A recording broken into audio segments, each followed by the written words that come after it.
বাবাকে হারানোর পর ভাইকেও হারান তারেক রহমান, আজ মাকেও হারালেন তিনি।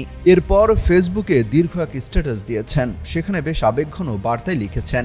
ফেসবুক স্ট্যাটাসে লেখেন, আমার মা বিএনপি চেয়ারপারসন বেগম খালেদা জিয়া সর্বশক্তিমান আল্লাহর ডাকে সাড়া দিয়ে আজ আমাদের ছেড়ে চলে গেছেন।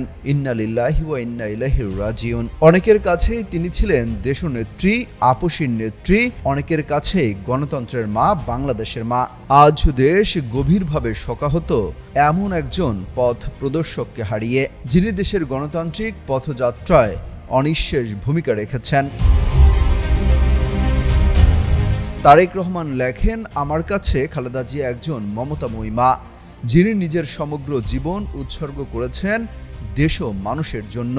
আজীবন লড়েছেন স্বৈরাচার, ফ্যাসিবাদ ও আধিপত্যবাদের বিরুদ্ধে, নেতৃত্ব দিয়েছেন স্বাধীনতা, সার্বভৌমত্ব ও গণতন্ত্র প্রতিষ্ঠার সংগ্রামে।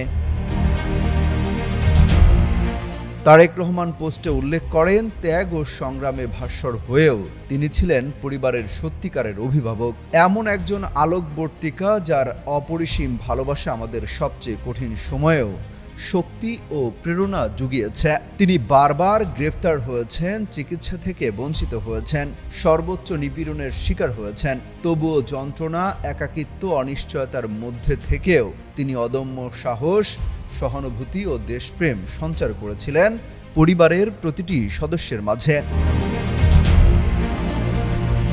দেশের জন্য তিনি হারিয়েছেন স্বামী, হারিয়েছেন সন্তান। তাই এই দেশ, এই দেশের মানুষই ছিল তার পরিবার, তার সত্তা, তার অস্তিত্ব। তিনি রেখে গেছেন জনসেবা, ত্যাগ ও সংগ্রামের এক অবিস্মরণীয় ইতিহাস, যা বাংলাদেশের গণতান্ত্রিক পরিক্রমায় চিরস্মরণীয় হয়ে থাকবে। অমিত হাসান রবিন, যুগান্তর নিউজ।